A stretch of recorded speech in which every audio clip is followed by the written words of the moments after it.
All right, what up? What up? Game 7 tonight.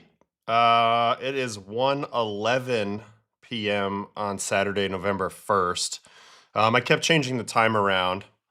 I was trying to get my son to sleep for his nap, and I figured now that he's in there, we're on borrowed time, so we might as well get this going. Brett's in the city with the big girls, so anyway, quick answer here for you, Spectre. The coffee this morning. This is like my fourth coffee today. It is Sombra by Cafe Devocion. These are Colombian beans. But yeah, this is like my fourth or fifth espresso today that's in here. I have a double or a triple in here with ice, so. Anyway, we're going to get going. Obviously, last night was insane, particularly the ninth inning. I've seen some arguing in the chat already, but the first thing that I just wanted to point out real quick that's just caught my eye right away is Andres Jimenez. The final play of the game had a 710 expected batting average on that. So I just got to say, it's a great read by Kike Hernandez and a great pick by Miguel Rojas.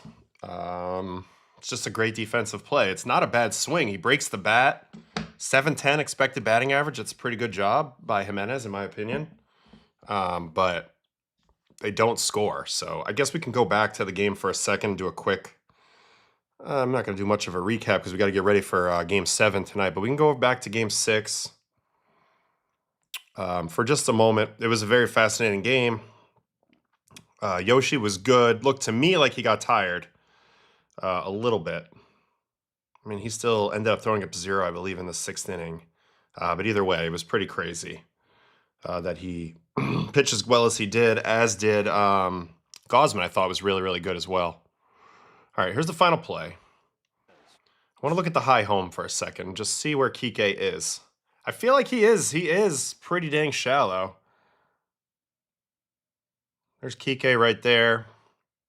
Looks like they're deeper and right. I mean, you just look at distance from wall, a little deeper and right, not about neutral and center maybe, and then Kike's definitely cheated in a little bit. I think the thought process is this guy goes the other way, he gets a lot of hits, I need to be ready to make a throw home. If he burns me, it's probably more of a great swing by him anyway. I don't think he's hitting a home run. So if he burns me here, the 2-run score anyway, and then we'll pick up the pieces after that. So it's a little bit risk reward, but I get what Kike's thinking. I don't think that the Dodgers necessarily tell him to do this. I haven't heard any reporting on that. But yeah, he's pretty shallow. And I'll go ahead and play it. You can see the jump he gets here, too. I mean, he's on this ball. And there's the throw behind. I mean, just a crazy way to end a baseball game. Trying to figure out what Barger's doing here. Off the bat, he thinks it's a hit. Okay. He starts to panic here. But at this point, you got to head back. You just got to start heading back, and he freezes too long, and he underestimates how quick Kike gets this ball in. He said he was more shallow than the card told him to be. I mean, look, Kike has an outstanding feel for the game and feel for situations and feel for moments. I mean, listen, he's played infield, he's played outfield, he's been a part of a ton of big games at this point. We know what he's doing offensively, in the postseason in his career, but this is just a sick play. And also Rojas as well on the pick. So we'll watch the broadcast cam here in a second. But there's so much nuance to this play. All right, here's the broadcast cam. The pitch isn't really a good pitch. All right, so he catches it, and then he goes gator arm. I saw that he said in the comments afterwards that he tried not to throw it too hard. He knew that he was pretty close to second, that his momentum was already going. But he ends up still throwing it harder than he thinks he does, and he ends up awkwardly short-hopping Miggy. But dude, what a monos, what a hand to catch that and hang on to it. It's not often you see a guy adjust down with the glove when it's pointed upward like that. So anyway, a lot of nuance there. Obviously, that's a huge play. I mean, now we're in Game 7 because of that, basically. Dude, that's insane. Curious what Glasnow's reaction was while this was going on. Do we have any of that? Yeah, 3 outs on 3 pitches, so he's going to back up. Rightfully so.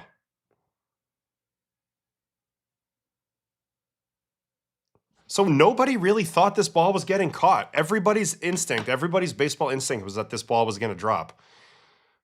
Pretty much universally. Let me look at the high home again. I just find this play so fascinating.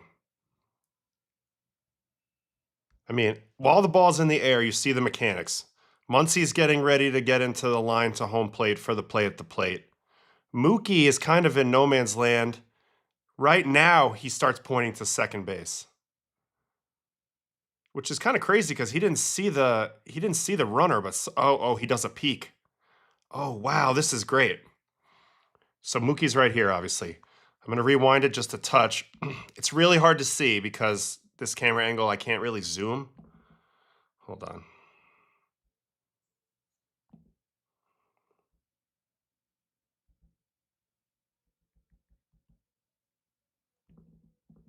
Oh no. Ugh, I hate when this happens and I get kind of stuck in pen mode. Sorry, guys.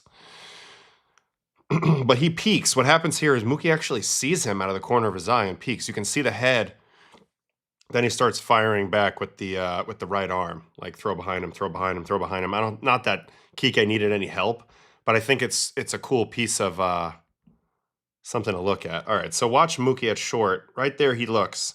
So he's looking right. He's tracking the ball, and then you watch his head turns right there. He immediately sees that he's too far off the bag, and is super heads up. This is heads up by literally everybody on the team. But the read is interesting because Glasnow clearly thought it was a hit. He's headed back this direction. Muncy's getting ready to line up to home. This is pretty good by Freddie. He's backing up this throw here.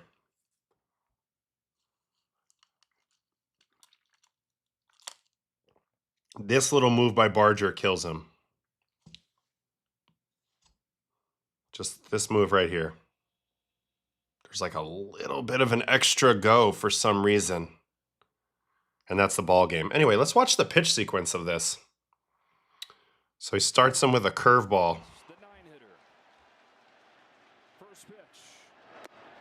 Way high. And then he goes sinker. I don't understand the sinker. It's a little bit of a concern for me if Glasnow pitches in this game. Still trying to be a little bit of a different pitcher than who he is. If you're looking for an infield pop-up, you just got an infield pop-up. Why wouldn't you go four-seam with cut on it, up and in? To me, this opened the door for this run to score. Jimenez is really good at slashing these balls the other way. He does get him off the end because he gets just enough run, I guess. I mean, this is a weird pitch. 13-13 on the metric. It's like kind of a nothing pitch, but anyway, really good play. Obviously, there's the play right before this where the ball gets stuck in the wall. And this is what a lot of the argument's been about. I don't think my dad's on the stream today. I'd love to ask his opinion on this rule, but I guess the key is that he doesn't pick it up at all, right? He just kind of sells it. But I did see over on Foul Territory, Buck Showalter talking about why they don't have the pad just down there. Why do we have this going on? But dude, crazy. All right, so on the previous play we just looked at, Barger just said he got a bad read. Yeah, I mean, that's all. Got a bad read. It was just interesting, like I think you're better off being safe there than sorry. If the ball drops, you don't have to score on it, you know. I'm looking out for this play here at the end, if anything here. Technically, it's still playable. That's what I thought. I thought he could have just, I don't know, man. This plays very gray area. And then this is a good comment, too, is that getting Rojas in the game, Doc getting him in the game actually paid off big time. Oh, there he is. The old man's in the chat. There we go. They got it right. As soon as it's lodged, the ball is dead. All right, well, you heard it there. That's it. That's the bottom line. So, yep, they got it right. I think it's good that the players didn't go and play the ball because then there could have been some gray area over whether it's actually lodged or not. But Kike threw up the hands right away. He was the first guy, and I think Dean almost sees him, right? So 2 heads-up plays in moments apart from each other with Kike. Yeah, Kike's hands are up silly early.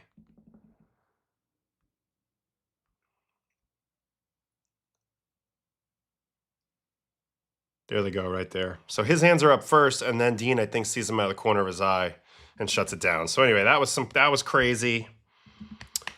You know, Sasaki was a little bit all over the place last night. He was able to get out of some stuff, although I will say he had Vlad struck out on, I believe, this pitch right here.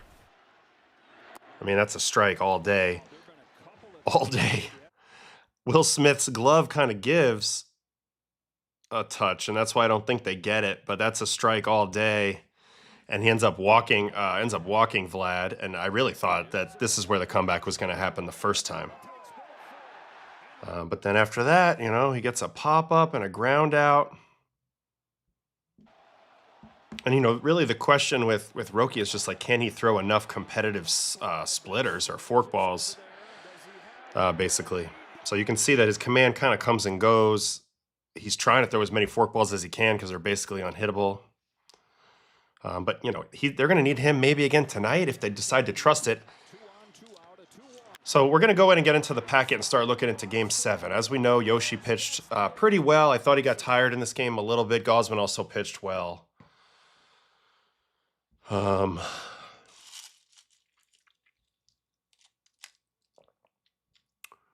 outfield umps called it dead right away. Doc said in the postgame that Dean should have still played it and they could have reviewed the lodge. Okay. This is stuff that I'm not an outfielder, so I was never really like privy to what the recommendations are here on a play like this. It's obviously all very nuanced, but man, crazy. If you're Dave Roberts, do you go to Ohtani to Glasnow? I think this is the play. Now, we're going to get into the packet and see what they say, but yes. Now I think it's pretty easy to start Ohtani, plus then you can keep his bat in the lineup. You just go with him as long as he's unhittable, and as soon as he's not unhittable, you switch it up. Probably Glasnow, although I'm a little nervous about Glasnow in this matchup. I have to be honest. I'm a little nervous about Glasnow in this matchup. It worked out great last night. Let me watch the Ernie Clement pitch. This is a sinker, but I don't mind it right on right here. Yeah, and he jams the crap out of Ernie on the first pitch. This is actually a great pitch. This is like a genius level pitch because you know Ernie's swinging. You know he's going to make contact. You're looking for something weak, whether it's on the ground or in the air. And you just go way the heck up and in with a sinker riding in on him. And it worked out because his sinker has more lift than average. Like that's 15. That's like better than my heater, my 4-seam heater. So that was huge. That let a lot of air out of the park right there. I mean, there's no outs. Now all of a sudden there's one out. And then obviously we saw what happened one play later. So basically he had a very fortunate 3-pitch, 3-out situation there, I would say. Made 1 good pitch, 2 bad pitches, gets 3 outs. But I think Glasnow will be in play tonight. People have been asking me about this too today. I answered this in my comment earlier. Where do I have Yamamoto ranked? I mean, maybe I can do an official ranking when I look a little more in the offseason, but right now, in my mind, of the healthy pitchers, there's a clear top 3. I think that have separated themselves. It's Skubal, it's Skeens, and it's Yamamoto. I think Snell is right outside that group. He's right there. Like, he's coming in hot, and there's obviously some others. But those 3 have separated themselves in my mind. The ability to just, like, completely shut down the other team and just, honestly, just not give up runs. You know, Skeens had a sub-2 this year. Yoshi's doing it in the postseason, and we know about Skubal. So, anyway. There was a postseason play with Cespedes. Yes. So, this is what I mean. There's a lot of nuance with this play. It's the umpire's discretion whether they say it's lodged or not. So, in this case, they called it right away. You can't really argue that fact. That's up to the umpire, really. It's a judgment call, and it can't be overturned, I don't believe. If the ball had played the whole way through, then they could have reviewed whether it's lodged or not, and then it's a different opinion at that point. But anyway, then there's also tonight. I mean, tonight everybody's on deck. I also thought this dude was huge last night, Roboleski. I know we haven't gotten to Game 7 yet, but I'm just trying to hit on a few important points. This guy hadn't pitched in like the last 3 or 4 games. Comes in last night. He's throwing absolute flames. This pitch is 98.9 from the left side. And, you know, Doc is looking for one more guy, basically, that he can trust, you know, to get a couple outs. So this was this guy. And I thought he was going to give it up here to Jimenez because he was just pumping fastball after fastball, but he was able to get one by him. And said some choice words, I believe, coming off the mound here. That was pretty sick. That was pretty electric. And yeah, so anyway, that was the pitching for both sides. The Blue Jay bullpen was really good. Dominguez and Bassett especially. Bassett with 2 punch-outs. He'll be in there tonight, I almost guarantee. Because Max is the same deal tonight. Max, they're going to go with him until he's vulnerable at all. So it could be early, it could be late. We'll see with Scherzer tonight. But expect Bassett on deck. The combination of his you know, especially in a short sample, like where he's only facing the guys one time, when he can run like a sinker in on you or backdoor and then throw a 74-mile-an-hour sweeper, you just can't stay back on it. I mean, this almost spins Kike around. So he's been a great find in the bullpen this series in particular, and last series in that Game 7. But yeah, like so. I think they kind of already rolled out the guys that they trust. I mean, there's Hoffman in play, and then it's these guys: Bassett, Dominguez, Fluharty, Varland. Yeah, Savage can come back around, and I don't think they'll hesitate to use him in the right spot. But the Jays have options. Varland, I do think, is overexposed. However, he pitched great last night, 4 up, 4 down. He said, you can take your overexposed and shove it out of you now. And he threw a lot of knuckle curves, which was maybe a way to you know, become somebody else for a little while. He threw a lot of breaking balls, which I endorse. Just rip breaking balls sometimes when they're not expecting it. They're looking for fastballs. We're talking about the finger guns for Bass. Anyway, that was cool. All right, onward. Onward. All right, research packet time. On this date, so we are now 228 days since the season opened in Japan. So the Dodgers have played a 228-day season, which is a lot of days. It's a lot of days. These seasons are very long, and that doesn't include spring training. So they've played as long of a season as you can play, basically. As have the Jays. The Jays especially because they played 7-game series in the CS and now 7-gamer in the World Series. All right, 93 World Series MVP Paul Molitor and 92-93 World Series champ Jack Morris. Wow, we'll throw out the first pitch before Game 7. Dodgers legend Fernando Valenzuela was born November 1st, 1960. Wow. And on this date in 66, Sandy Koufax became the first pitcher ever to win 3 career Cy Youngs. He won it unanimously, and then he announced his retirement 3 weeks later due to severe arthritis in his pitching arm. Dude, this guy was on so many drugs and topicals to try to pitch. I can't imagine. He definitely just had like a blown UCL and like an arthritic elbow that he was just pitching through somehow. And it was just, he came around a little too soon to keep going. I don't disagree with this. I also think Shohei is completely overexposed. I mean, Fluharty is overexposed versus Shohei in particular. I wouldn't trust it again. Last 2 at-bats, I believe it's double-double. He owned him early, but Shohei's onto his sweeper situation and his cutter situation. For me, this is a no, because Bassett is going to still be a valued starter and they get paid more money. Some teams will try to say, oh, we'd love to use you as a reliever, but I think he's going to continue to start for the time being because he'll make more money starting. And he loves being a starter. He loves throwing a lot of innings. So I don't think so, Cormac, but we'll see. All right, on we go. A global game. This is the first time ever MLB season will start and end outside the USA. We've already covered that. Japan and Canada. If the Jays win, that would give us 10 different champs in the past 12 years. The Blue Jays look to become the 5th team to clinch the World Series in front of their home fans since 2009. The Jays can join the 91 Twins and the 2013 Red Sox as the only teams in MLB history to go from last place to World Series champs the following year. I think that speaks a little bit to the quality of the AL East. It's like the AL East or NL East. You can be in last place and you might not be that bad, depending on the year. Road Warriors. The Dodgers are trying to become just the 9th team ever to win Games 6 and 7 of a World Series on the road. It's only been done twice in the past 45 years. The other ones, 2019 Nats, 2016 Cubs. Those are the most recent ones. 79 Pirates, 68 Tigers, 58 Yankees, 52 Yankees, 34 Cardinals, 26 Cardinals. Only 6 of the 26 players on Toronto's roster were alive when the Jays last won the title. Bassett, Gausman, Hoffman, Scherzer, Heineman, and Springer. 10 of LA's 14 position players were also a part of last year's World Series roster, but only 3 pitchers: Banda, Trinan, Yamamoto. That's actually an amazing amount of turnover for the Dodgers in the pitching department this year. And I was thinking about this a little bit today. I was like, man, like they've been saved by a lot of their signings. Like,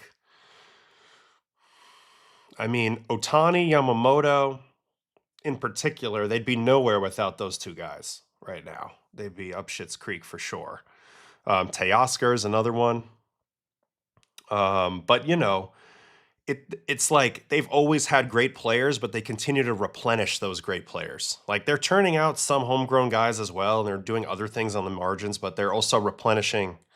Like, they just keep replenishing the stars, you know, so it's crazy. Because, like, I've been facing the Dodgers since 2012, like, a lot. And they've always had star players, but it just seems like right now they're carried more than ever by a few guys in this postseason. Like, it's made the biggest difference. Like, without Yamamoto, they'd be out already. So, anyway. Blue Jays have now scored 101 runs. They would be the only team to not win the World Series with over 100 runs scored. So we'll see. All-time performer, Vlad Jr. has the 2nd most hits, total bases. He's tied for the 2nd most homers in a postseason with 8. Mostly behind Randy Arozarena in these categories, who was berserk in 2020. Freddie Freeman's 17-game World Series on base streak. That's pretty crazy. Somehow that's only 5th all-time. Gehrig, Morgan, Rizzuto, and Hank Greenberg. Mookie's trying to become the first position player with 4 World Series rings since Jeter and Posada. That's a major legacy thing, too. We don't do a lot of ring talk in baseball, like relative to basketball, but that would be sick. 4 World Series rings is dope.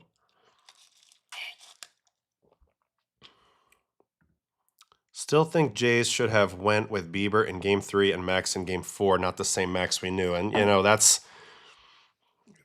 decision impacts this game, right? Whoever started Game 3 was likely to get the start in Game 7. I think Bieber's available today. But yeah, Max is going to get that first go at it. So that's the choice that they made. That's the choice they made. I'm a little surprised too, because that's not the order it went in the other series, right? Bieber was 3 against Seattle and Max was 4. But Max, they both have pitched very well in their recent chances, I would say, relative to, well, especially Max, relative to his regular season stuff. Man, Varland. Varland has now appeared in 14 games this postseason, tying Paul Asamacher and Brandon Morrow for the most ever in a single postseason. Man, 14 extra games. 14 extra games on top of his huge workload already. I saw earlier today that he's got 98 games. He could get 99 tonight if you include everything. Like total front to back year times out on the mound, 99 times, which is amazing. And I got to give him credit. I think he's overexposed, but he went 4 up, 4 down yesterday. His stuff's still good. He seems to want the ball every time. Joe Mauer says he's the man, so I tend to believe that. And I'm just hoping that he can have a nice quality offseason where he threads the needle just right, rests just enough, but not too much to scar over and end up getting hurt that way. But he obviously needs rest because that workload's been one of a kind this year.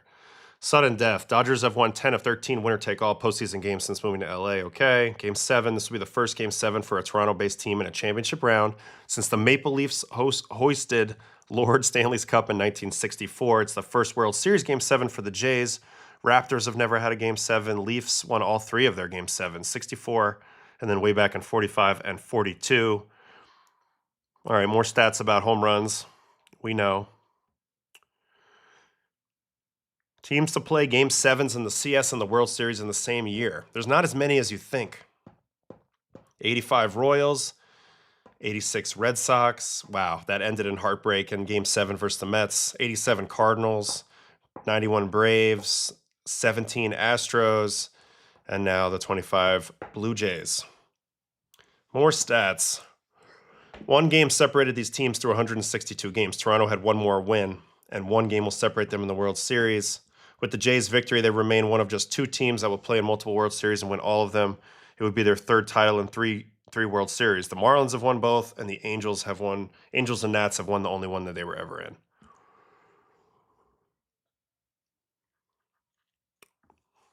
I would definitely not pitch Varland today. Personally, I am with you, Joe Idaho. I think he's been heroic overall, but I agree he's been much more vulnerable than, say, Bassett, or if Hoffman's available. I would hedge that way. Those guys are less exposed, and they've been less vulnerable so far. They've pretty much been 3 up, 3 down, whereas Varland has given up some big hits. I would hedge the same way, personally.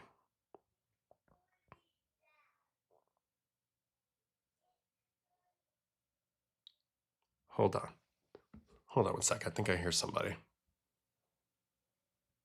Just give me a sec.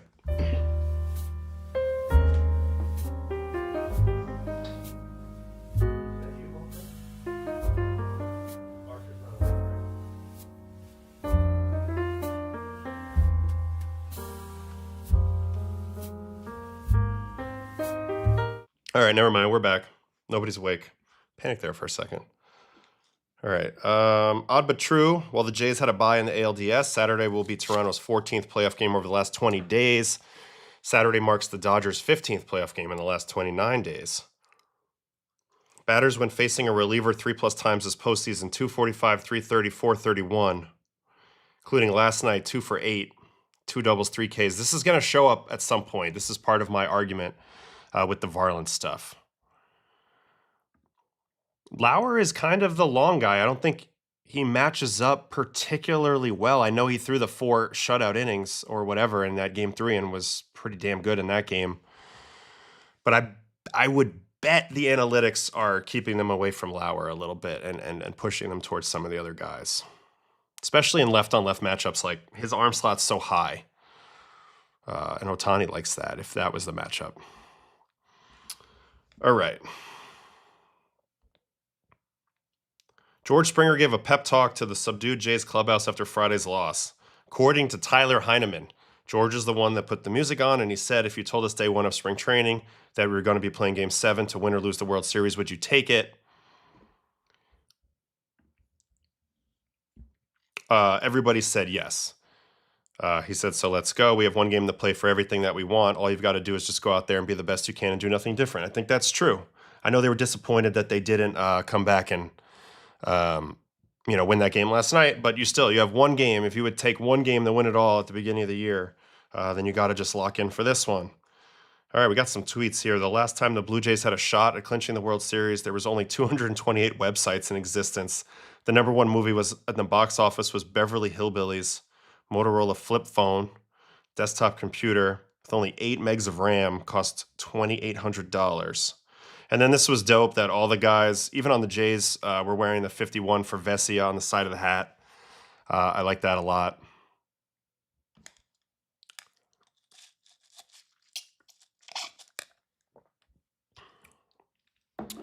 Not sure if this has been talked about Ohtani as officially the game starter of Game 7. That's what we expected. Then no matter what, they can keep him in. They're just going to pitch him as hard as they can for as long as they can. And if they need to go another direction, they will. But they're going to tell Shohei to just let it rip right out the gate.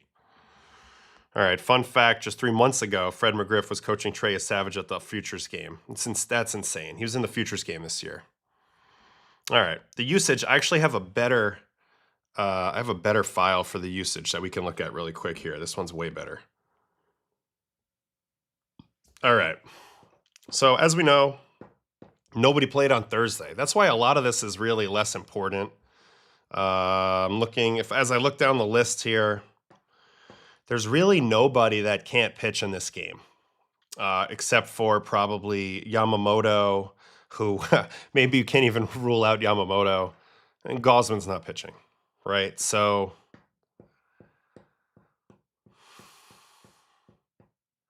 I don't know. I think that in a perfect world, Dave Roberts would like to go Shohei,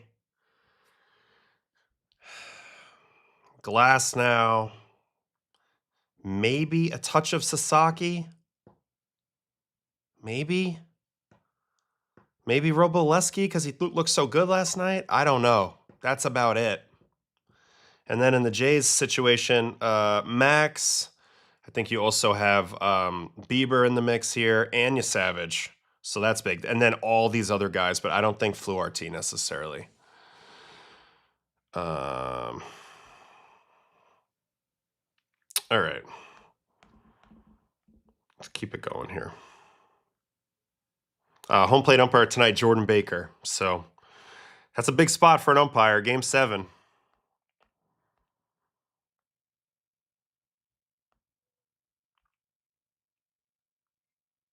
This is Ohtani's second career start on 3 days rest after a rain-impacted start in Boston on Patriots Day in 2023. Ohtani delivered 7 scoreless on April 21. He lost Game 4 on Tuesday, throwing 93 pitches. His 97.5 mile an hour velo was his lowest since August 20th. Yeah, we noticed he was a little tired underneath the surface in his start the other day, more so than like so tired he couldn't compete. Like he was good, he just wasn't quite unhittable. So that's a good question about how the stuff will be today. On the other side of things, Scherzer allowed 3 runs and 6 base runners in the 4 1/3 in Game 3, getting a no decision. Ohtani doubled and homered his last 2 at-bats versus Max. Teoscar also homered on a slider that didn't quite get there, which we're going to review in a second. Ohtani 4 for 8 with 2 doubles and a homer against Scherzer. Yeah, definitely matches up well with Max. Max is the 4th pitcher ever to start multiple winner-take-all World Series Game 7s. Bob Gibson, Don Larson, Lou Burdett. This could be the final start of Max's career. I don't really get that feeling, but we'll see. And then Trey Savage should be available, which is an interesting dynamic. You probably try to cut him right through the heart of the order in a clean spot, I would think. Kirk got hit on the hand by that Sasaki forkball, but it looks like he's going to play. Man, George Springer was gutting it out. You could see he was in pain the entire game, but he went 2 for 4, did a good job. So I expect him to do more of the same today. And then Bichette played the whole game. That was the first time. So he's hitting 316, 409, 316 in the World Series. This could be his last game with the Jays as well. Also, this was a big dynamic too, and I think the Dodgers will probably stick with it, maybe. They juggled their lineup. Will Smith was in second, but they dropped Mookie back to 4th. So, I don't know, kind of ended up working out. It ended up in Mookie's hands anyway, and ended up getting the big hit. You know, that makes me want to go ahead and get out of this and head back over to here for a second. The Mookie at-bat where the 2-run score. You know, we've been studying Mookie the entire postseason. And as I've been talking about, it's really just a game of can you execute away. He's definitely in pull mode. And I'm pretty sure this pitch ends up being in that he hits. So slider off the plate away. Gosman was able to get no value really out of the slider yesterday. He threw a lot of them off the plate away, like non-competitive. Here's a fastball. This is the one spot in that you can go to Mookie when he's not super hot. It's up in. It just sort of drifts in and beats him. So this is a semi-safe pitch. All right, another fastball here. Now he's definitely trying to shorten up in terms of keep the swing a little tighter and a little more flat. Gets this ball up. I'm surprised a little bit that they didn't go to a split off that, but he goes another heater, and then similar to the one that he beat him with before, but now Mookie's made the adjustment. He gets 3 pitches up in the zone in a row, and he pulls one through. If he stays away on him, you know, he's really only pulling the ball. I think he still gets above the barrel here. So I don't think anything's really changed with Mookie. It's just it's an execution game. If they miss in, he's going to do damage. I think in tonight's game, you're looking for Scherzer perhaps to make a mistake in with a slider. Talked about that a lot, but that could happen. Similar to the home run that Teoscar hit off of him in the other game. So let's go ahead and switch back over to game number 3 of this series as we dig into these two starters and the way that they pitched. Scherzer was in game 3, I believe. Yeah, Scherzer was game 3. Ohtani was game 4. And then at the same time, let me try to find it. This is game 7. I think it's this one, Monday. Tuesday? Oh, we got to go back to October. So that was Friday. Here we go. All right, so from the Scherzer side of things, 47% four-seam, 23% slider, 15% curveball, 9% cutter, 6% changeup. Velocity was up, which was key. That will be key to look at again today. He was up almost 1.5 miles an hour, pretty close on his fastballs. And really everything was a little higher. The whiff rate, good, better than he's been doing. Not prime Max Scherzer, but 28% is fine. 47 swings. The biggest whiff pitch he had on the night was actually the cutter, which is what he uses to lefties when he wants to get down in off the plate, kind of medium height actually, not really that down. First pitch strike, 61, so just enough. He held the velo fine. I mean, it was really cooking in the top of the first, but he tried to hold it pretty good. He even kept it to 94 in the 5th. Definitely threw a lot of first pitch fastballs. This is something to look out for. I noticed it with Gausman when we were studying Gausman the other day, and then you saw, I thought the Dodgers kind of hunting fastballs quite a bit off Gausman yesterday. 13 of his first pitch choices in this game were fastballs, and 9 of them were strikes. So look for Dodgers to look to ambush Max Scherzer fastballs. Now, he's definitely going to throw them up and in to certain guys like Shohei. So first, let's watch his at-bats versus Shohei, and then we'll kind of bounce around. Fastball up and away. You see the target, though, wasn't there, and then to the curveball off that lane, hammered for a double. He has so far had nothing really for Shohei, in my opinion. So first at-bat was four-seam up away, curveball. Here's second at-bat. This is the homer. Starts him with changeup away. Now high slider, kind of an accidental. It's probably a cutter. And then there's that spot. This is the spot they've been trying to go to, and this is when they've had some success. You see the target by Kirk to Ohtani. Bieber was doing this. Savage was doing this. Gausman was doing this a little bit. It's just they're just really trying to get Shohei to swing at pitches in off the plate or above the plate on the inside.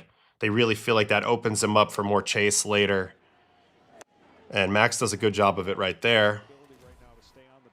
Now he's going to try to take that lane off that and cutter it in. Now he got a little lucky with this pitch because it doesn't really get in. So even though he's got a good plan, I feel like his execution has to be super good to get Shohei out. I mean, this is pretty good execution. 2 speeds down. Shohei still finds a way to hang on to it. And then he demolishes this fastball, which should be in the unhittable location. So for some reason, Shohei's just seeing the ball better with Max. Now, I do think Max kind of overdid it on the inside part of the plate this at-bat. First at-bat, he was away first pitch, second at-bat, curveball middle. This at-bat, he's been hanging out on this inside area for a while. Like, he's been in there the whole entire time. So I'm not sure he's going to stay in there tonight. I'd like to see him actually pitch away a little more with Shohei down and away, traditional down and away. Shohei hasn't been going the other way as well. Even the hit off Fluharty was ass out, one hand yesterday. All right, and that was the only 2 times he faced Ohtani. Now Betts. Let's watch these Betts at-bats. Well, let's just get to the decision pitch and see what was ultimately hit. There's that same spot, that fastball up and in where they're trying to go away, but they miss up and in. And you can see if it's the first one in the at-bat, Mookie's definitely off time on it and slicing under it. And that's the result here. We did see that he eventually got to one off Gosman last game, but that's what happened that first at-bat. And the second at-bat, it's fastball. Let's see the location. I mean, that's right in the wheelhouse. Max has to avoid throwing this pitch tonight to Mookie now that Mookie's seen a little success. You cannot make this mistake right here. This will be a home run tonight. So Max needs to continue to get to the outside corner versus Mookie Betts. Freddie Freeman, first at bat, cutter, four-seam, probably up and in target, yep. And he gets it there, so I would expect more of that. All of the Blue Jays pitchers have attacked that up and in spot to Muncy, Freeman, and Shohei with cutters and fastballs. So I expect more of that. And then this at bat, he ends up walking him on 3-1, going to a curveball tells you a lot. Max does not feel like he can challenge Freddie in a hitter advantage count. All right, Will Smith will likely be in the 2-hole. He struck out the first time on a curveball. That was a good pitch because he hadn't shown him a curveball yet in the at-bat, if I recall. Fastball, slider. Oh, no, he did. Curveball, four-seam. Well, he double speeds him up with the four seams and then curveball. Got to be careful to Will Smith, though. He's got pull pop right now, and that's about it. So you got to be careful leaving something that he can pull. And then this at-bat, he's going to get him out with a fastball, probably away. Well, he gets a hit. That's the first time I've seen Smith take his hit to right field. End up hosing him at the plate. But yeah, Will Smith, I mean, they're going to try to pitch him away. That's what's been working. That when he's been able to pull, he's been a lot better. But this is an example of a swing that he can take in a big spot. So you might want to aim a little more down and away since he's stands up very high, very tall. Not a lot of bend in his swing, similar to Teoscar. That's why you got to like down and away more than up and away to some of these guys. All right, so that's Smith and then Muncy. First pitch fastball, probably to the up and in. No, the up away. Interesting. Gets way under that ball. And then this one, he's going to get him out on a slider. Kind of a little backdoor slider.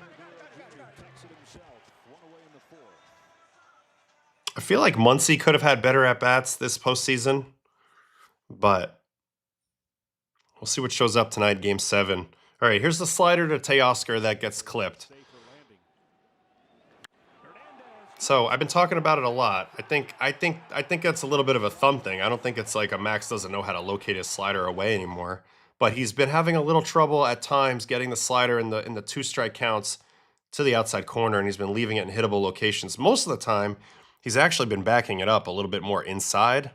But this one's just kind of middle. And that's what you got to watch out for with some of the righties. If they're going to score runs off Max in a bunch, it's going to be a backed up slider or a fastball that leaks middle in that they can pull, whether it's Will Smith, Teoscar Hernandez, Kike Hernandez, or Mookie Betts. I think that it's the same for all of these dudes. Just stay away. And with Kike, you got to stay hard, I think. Anyway, here's Teoscar. See, make him drive the ball the other way. I think right now that's your better bet. Kind of beats him up top at the fastball. So they truly only let him go through the lineup what looks like 2 times. So I think it'll be more of the same today. Here's a cutter to Edman. It's a happy accident, but he had some success with cutters above the zone to lefties. So maybe you'll see a little bit more of that instead of trying to go four-seam. Maybe he goes a little bit more cutter, uphill cutter.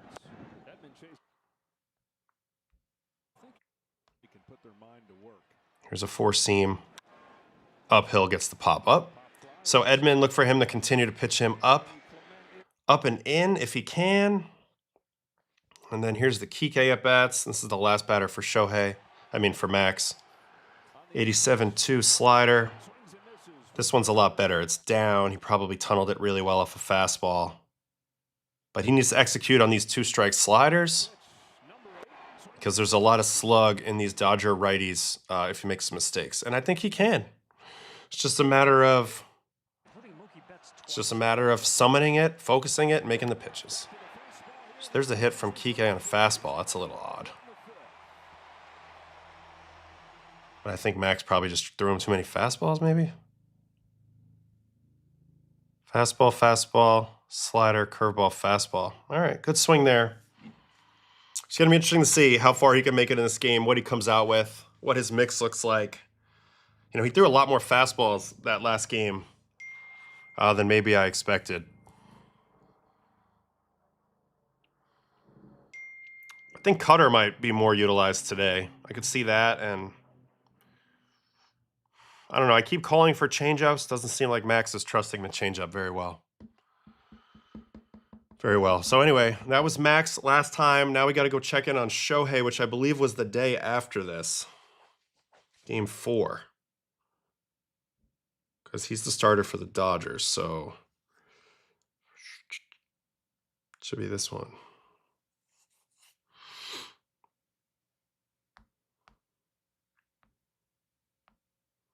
All right, yep, here's Shohei. So you can see this was the big thing right away, and this will be the first thing to look at, because there's a big difference in Shohei between being absolutely, completely wipeout, unhittable, and really good. But those are big. Those are differences. Like if he's completely unhittable, like he was against the Phillies, like good luck. But last game he was a little bit more vulnerable. Not that he still wasn't excellent.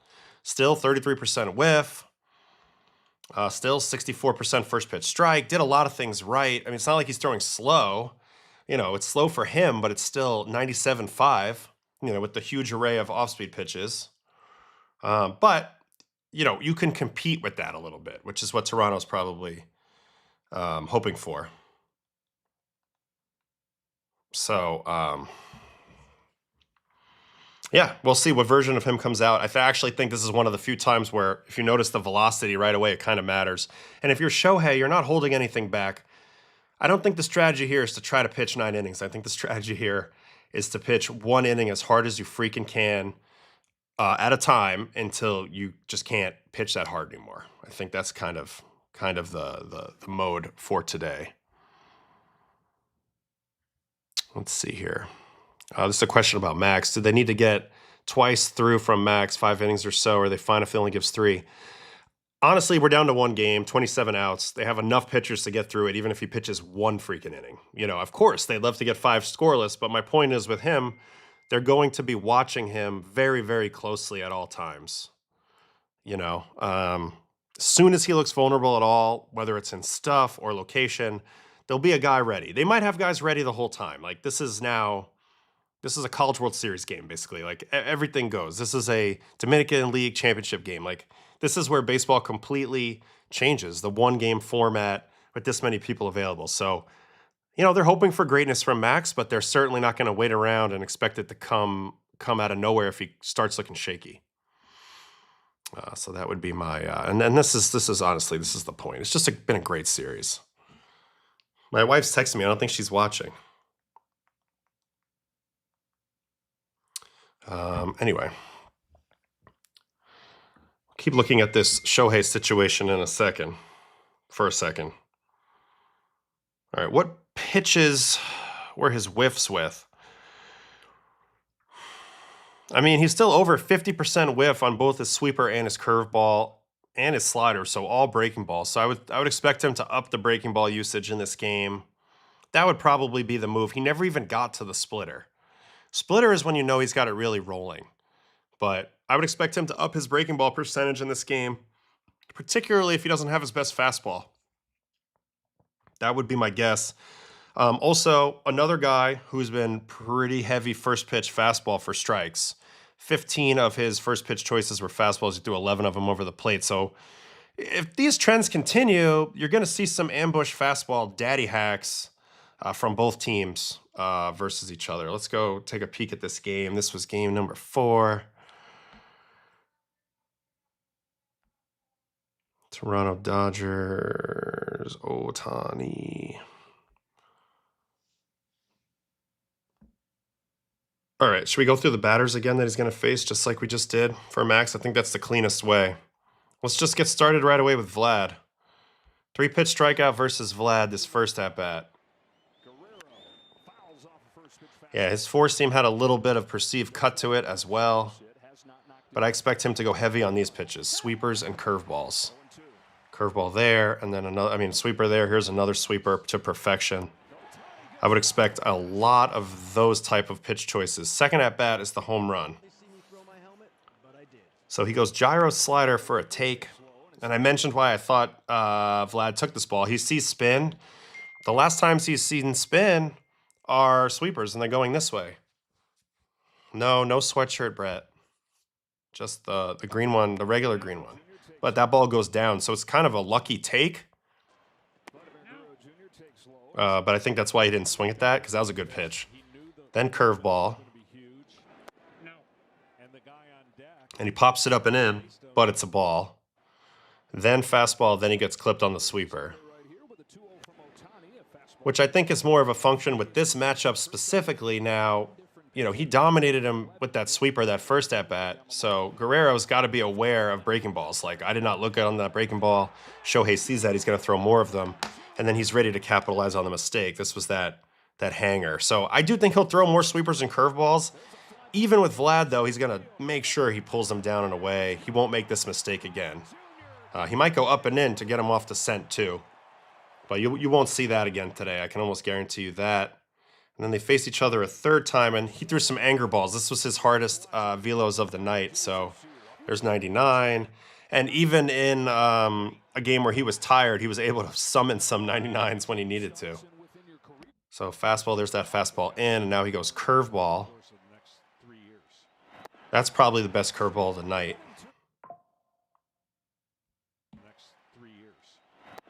That's nose to toes. And then 99 mile an hour four-seam. Great swing by Vlad anyway to put it in play. But yeah, he decided to attack him with more heaters that time. He didn't like getting clipped that other at bat. So those were the 3 at bats. Ohtani, Vlad. Yeah, I don't think he shies away from the sweeper. He's just going to make sure he gets it away, which could set him up for some bad counts. I think he'll try to go more four-seam curveball. Could even see him trying to run a sinker in there or a split, since he didn't show him any of that. And Shohei can be quite sneaky with unveiling a pitch at a moment's notice. All right, now versus Bo. He walked him the first time. Yep, you can see the like kind of that like downward pulling of the fastball that he was doing a little bit. This is a first pitch swing. So Bichette's going to get this pitch again if he wants it. He's probably going to get another fastball, in the zone. We just looked at those first pitch percentages. He's going to throw a lot of fastballs in the zone. So if Bo wants to drive that way, he'll get another shot at that same type of pitch. And then third at bat, he gets him out on a sweeper. Pretty good pitch. Not quite as far away as he'd like to, but I think Shohei probably feels pretty good against Bichette. I think Bichette should be trying to drive the ball the other way off of Shohei. That would be my recommendation. All right, Barger. Barger gets a hit on a fastball. I think this is where he's beat, right, and just chops it. Well, it's not even a chopper, but he does get beat by the fastball. Okay, that's the first at-bat. Second at-bat, he flies out on a splitter. This is one of the very few splitters. So I think there's big opportunity for his split as well. He didn't show them everything. And, you think about Savage's epic game a little bit. You think about usage. We noted that because Savage didn't have his splitter going in Toronto in Game 1, there was huge opportunity for that pitch to be even more lethal in Game 5. Like, I guess it was Game 6? Game 5? It was Game 5. And the Dodgers hadn't really seen the good version yet. So it's the same thing with Shohei. He hasn't really showed them the split yet. This split is one of the more devastating pitches that anybody has. So I would expect if he's feeling good with his split, he might ride that to a bit of dominance today. I could see that because you saw the swing right there by Barger. When you're not seeing any of them, it doesn't become a priority for you to hunt it. All right, here's a curveball. So Barger puts 3 different pitches in play. Fastball, curveball, and splitter. Didn't try to pull anything, which I think is good. But Barger also has big-time pull power, so maybe he'll actually have to hunt something that he can pull if he wants to do any damage. All right, Kirk, first at bat. 4-seam, then sweeper. You just got to continue to play the fast, slow game with Kirk. I think anything in the middle speed, in the middle of the zone, big mistake. Gets him this second at bat with a curveball. Yeah, this is a good finisher right on right to Kirk. We've seen a lot in this series. He gets just way out front. You get him on fastball timing, and then you drop a curveball on him, and I think we'll see more of that. So Kirk, I would like to see be very aggressive. He can't handle that slow stuff late. So if Shohei's willing to give him a first pitch fastball, Kirk should be all over that. That would be my recommendation. And then here he's going to get him on a sweeper. Those are perfect breaking balls. So the last 2 breaking balls really are the type of thing that I'm looking from Shohei today on the mound. Lots of really good curveballs, lots of good sweepers, and then I would not be surprised one bit if he pumped out some splits. All right, so he went sinker this at-bat and 4-seam. So 2 out of the 3 at-bats, he did get fastballs. Kirk could be thinking about first pitches. All right, Varsho is a first pitch fastball. This is all about a height game. Yep, you get it above median height, got a great shot of getting Varsho to miss it or pop it up. That's what happens here, so... You know, everybody knows what it is with Varsho. Just got to get it, like, above that line. You get it above that line, he's probably not going to hit it unless he sees 3 of them in a row or something. And that's what Shohei does. He gets it just above that line, at the line, and gets the pop-up. Second at bat, he's going to strike him out again. This time it's a curveball.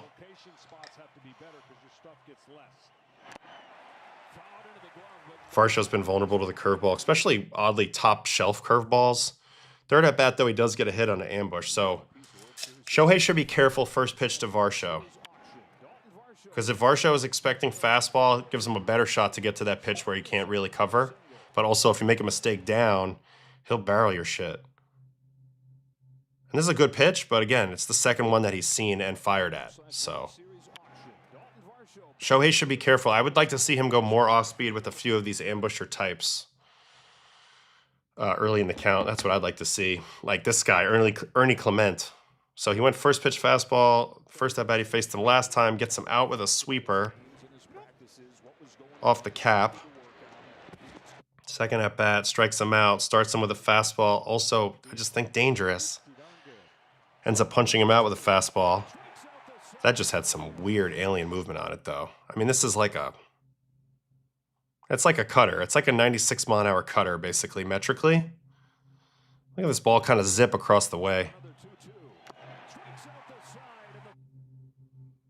And then he doubles this time. This is when they kind of got to him, right? It was a curveball and then a fastball down in. And knowing that Clement's been so good at being accurate with his barrel on first pitch fastballs that he sees in the at-bat, or any fastball he sees, really, you got to keep the ball up. And I think you got to slow him down a little bit, knowing that he's swinging. So there's a couple guys I'd be worried about first pitch fastballing, especially in a big spot if I'm Shohei. And Clement and Varsho are 2 of them for sure.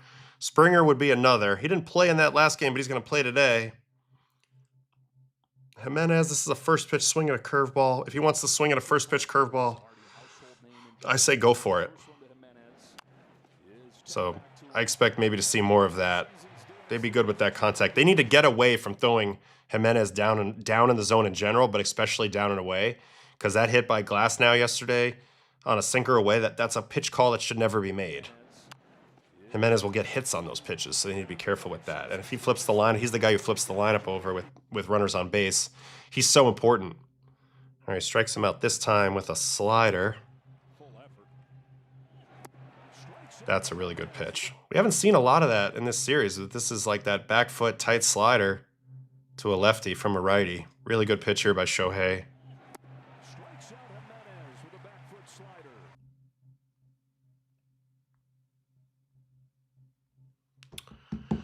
And maybe Lucas gets some at-bats too. We'll watch Lucas real quick. He's the last guy. 4-seam. Middle down. I mean, they've attacked this guy with a lot of fastballs. Sometimes it's worked, sometimes it hasn't. That's basically a foul ball. Four seam, cutter, four seam, probably up in target. Yep. And then that's the one he hits. Like, to me, that's a better pitch than the pitch he just got out on. So if he's going to come in super flat like that, watch for Lucas to get a bunch of splitters. I know Yamamoto chewed up Lucas with splitters. I could see Ohtani going splitters and curveballs to Lucas with not as much fastball up and in. Here's another hit that he gets off of him on a cutter. Let's see the location here. Yeah, they're going to go bigger shapes to him now. I mean, that level swing, that spray, that low line drive spray swing is a great swing. To beat that, you got to get him to chop the ball on the ground like a splitter, or you got to get him to, or a curveball, you beat a ball on the ground, or you got to get him to pop it up, but it's tough because he's very flat right now. So yeah, curveballs and splitters I would expect from Shohei to Lucas if he faces him. He did not face Springer, and I don't think he'll face these other dudes. So that's about it there. All right, what else we got in the good old packet as we're getting close to wrapping up this preview? Big takeaways for Ohtani, I guess, would be where's his velocity and where's his stuff at early. Got to check that. And if I'm him, I'm leaning big into my sweeper and curveball. If he can summon some splitters, there's huge potential there because they haven't seen those pitches. And it's an execution game. If he can stay away from those righties, I think he cruises right through them. With the lefties, don't get ambushed. Watch out for the first pitch swingers. And then get yourself in the count and make some good decisions. But if he can hit with some off speed early, like first pitch curveballs, that will go a long way to him dominating for the innings that he's in there. I don't think he'll be in there a long time, but those are some of the those are some of my immediate thoughts on Shohei.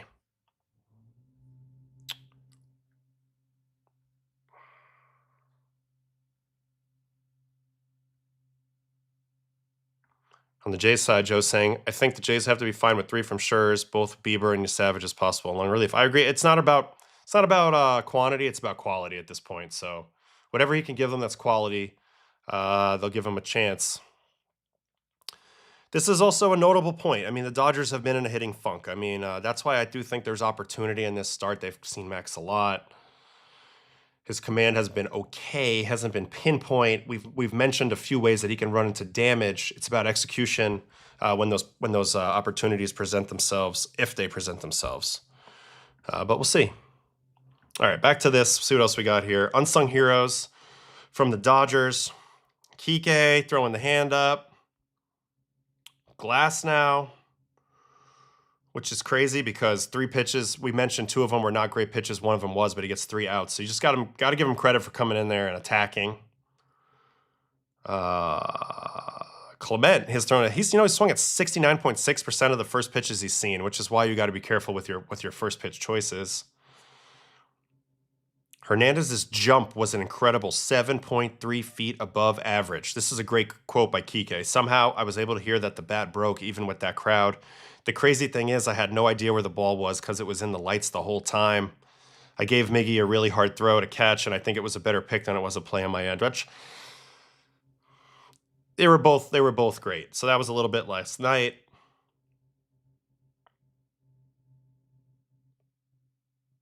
That was one of the most abrupt endings to a game ever, for sure.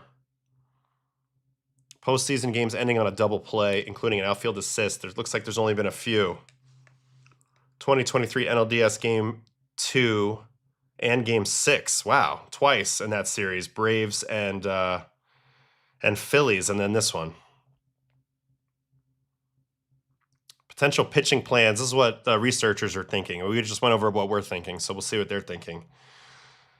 Shohei for 1 for 4. Glasnow 5 through 7. Snell 8-9. Wow.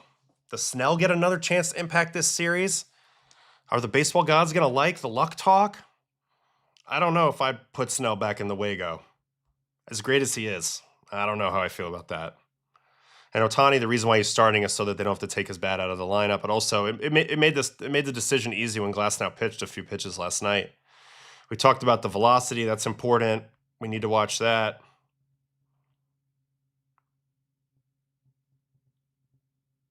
He did give up 5 hard hit balls the other day, so there were some decent swings, which we just watched. I don't know about Snell.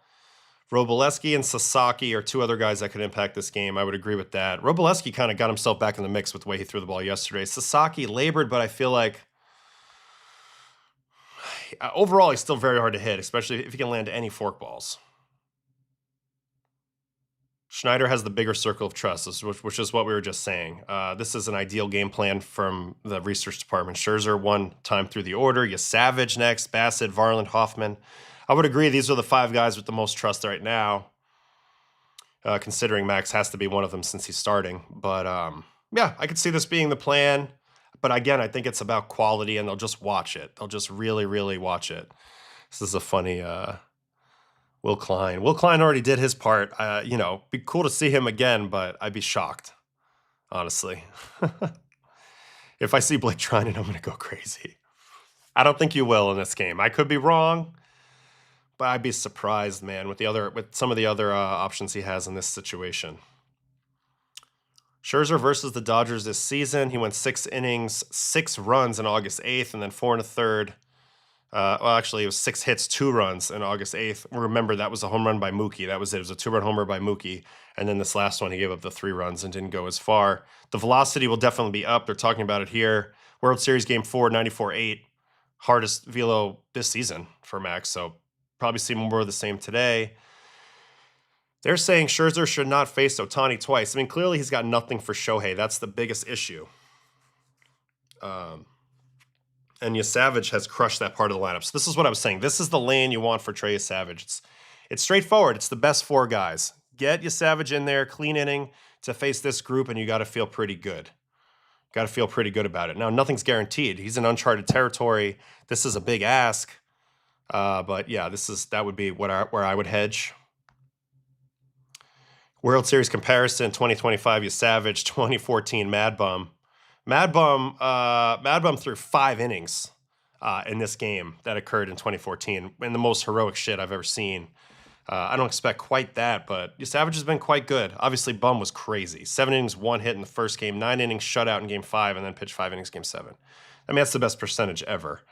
But if Savage impacts this game in a win, he'll be right up there in terms of legendary status. Bassett as a reliever, 7 2/3, 1 hit, 10 Ks, 1 walk. Almost 80% first pitch strikes. That's why they're going to keep pumping him in there. He's freaking locked. And I love the way his mix is different than a lot of these other relievers.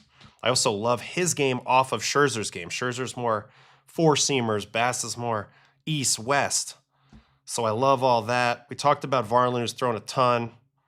Here's Jeff Hoffman since August 31st. This is why Hoffman's also trusted. 22 2/3, 0.79, 25 Ks, and only 1 homer. See what they have here about Shohei. So they're just saying why they're starting him. We already know that. And we already know Shohei and Vlad have been outstanding.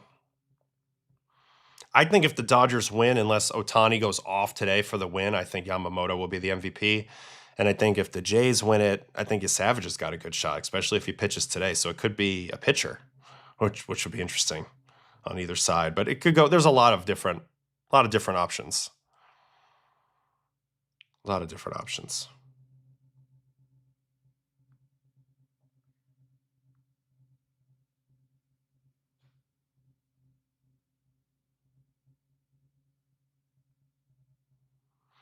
Ohtani's tendencies suggest that he won't hit as well because he's pitching, but I just think it doesn't matter. It's one game. We'll see.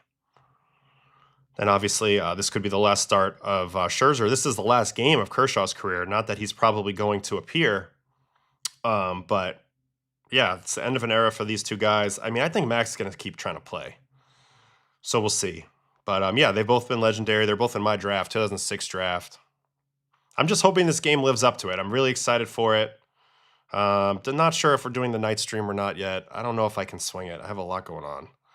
But if not, we'll pop back in on Monday, recap the season, and then go from there. Really, overall, this is just a very exciting moment. Game 7, World Series, nothing better than that. 2 teams that have earned it. I do think, especially if the Blue Jays were to lose tonight, that might be the saddest clubhouse ever. Like, the saddest clubhouse I was ever in was the 2019 Yankees clubhouse when we lost to Houston. That was devastation.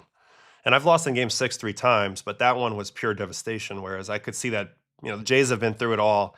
At least a lot of the guys on the Dodgers can fall back on the fact that they won last year. Not that that's a huge consolation prize, but whoever loses this game, it's going to be just wrenching, gut wrenching.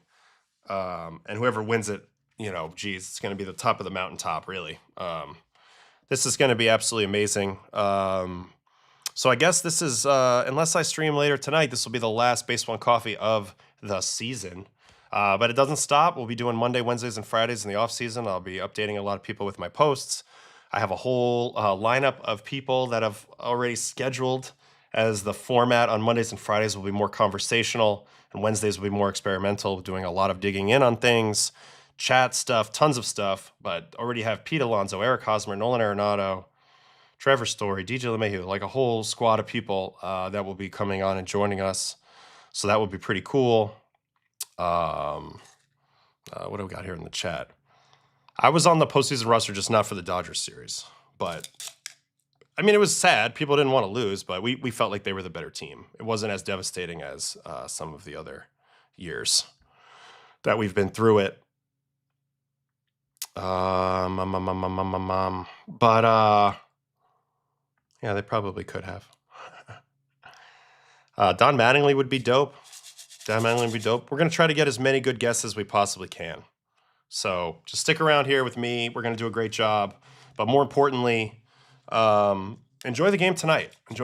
Game 7 doesn't happen very often.